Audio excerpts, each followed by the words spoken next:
পরিচয়ের সাথে এবার দুই মেয়ের মুখোমুখি অনিমেষ রায়। এমনটাই দেখতে চলেছেন দুই শালিক ধারাবাহিকে। বস্তির সবাই মিলে হোলির উৎসব করলে সেখানে অনিমেষ রায়ও উপস্থিত হয়। আর বস্তির সকলের মাঝে দেবা ও গৌরব আখি ও ঝিলিককে একসাথে সেখানে নিয়ে আসে। বস্তির সবাই একই রকম দেখতে আখি ও ঝিলিককে দেখে চমকে ওঠে। সেখানে অনিমেষ রায়ও আখি ও ঝিলিককে দেখে মনে মনে বলতে থাকে, একই রকম দেখতে দুজন, তার মানে কি এদের মধ্যে আমার মেয়ে আখি আছে? এই কথা ভেবে অনিমেষ রায় একদৃষ্টিতে আঁখি ও ঝিলিকের দিকে তাকিয়ে থাকে।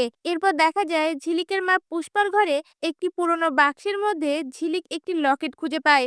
আর সেটা হাতে নিয়ে আঁখিকে বলে ওঠে, তোর লকেট মায়ের কাছে কেন? তখন আঁখি তার লকেটটা দেখিয়ে বলে ওঠে, আমার লকেট তো আমার কাছে। আর তখনই ঝিলিক সেই লকেটটা খুলে চমকে ওঠে। আর সেই সময়ই ঝিলিকের মা পুষ্পা সেই রুমের মধ্যে চলে আসে। আর তার হাতে সেই লকেটটা দেখে ভয় পেয়ে যায়। এরপর দেখা যায় ঝিলিক বারবার তার মায়ের কাছে প্রশ্ন করলে ঝিলিকের মা পুষ্পা সকল সত্য কথা ঝিলিক ও আখিকে বলে দেয়। তখন আখি ও ঝিলিক জানতে পারে তারা দুজনেই একই মায়ের সন্তান আর একে অপরের দিকে তাকিয়ে থাকে।